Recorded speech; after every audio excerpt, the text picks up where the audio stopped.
पूनम की शादी काफी कम उम्र में एक बड़े बिजनेसमैन से हो गई थी। मगर शादी के कुछ ही साल बाद उनके कुछ दुश्मनों ने उन्हें गोली मार दी थी, जिसके बाद पूनम और कृतिका एकदम अकेले हो गए थे। कृतिका पहले तो किराए पर रहती थी, लेकिन पूनम के पति के मरने के बाद मकान मालिक उसे अच्छी नजर से नहीं देखता था, इसलिए पूनम ने वह घर छोड़ दिया था। काफी भटकने के बाद दोनों माँ बेटी एक झोपड़पट्टी में रहने लगे। पूनम घर घर जाकर काम करती थी और अपना गुजारा करती रही। कृतिका बेटा, क्या कर रही हो तुम? आज मुझे काम से आने में बड़ी देर हो गई। तुमने खाना खा लिया?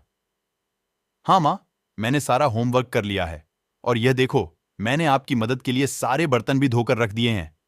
क्या? लेकिन क्यों? तुमसे यह सब काम करने के लिए किसने कहा था कृतिका? तुमने इसमें अपना कितना समय बर्बाद किया?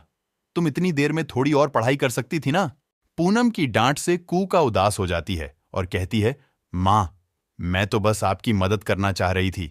आप इतना सारा काम करके थक कर घर आती हो। मेरी बच्ची, मुझे माफ करना।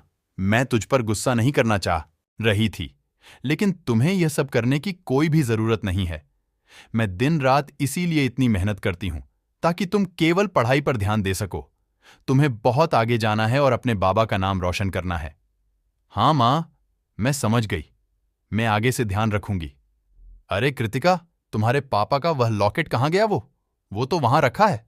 मैंने अभी निकाला था मां बेटा, इसे कभी मत उतारना। समझ लो, यह तुम्हारे साथ है तो तुम्हारे पापा भी तुम्हारे साथ हैं। वह हमेशा तुम्हारी मदद करेंगे। ठीक है मां। और फिर दोनों साथ में खाना खाकर सो जाते हैं।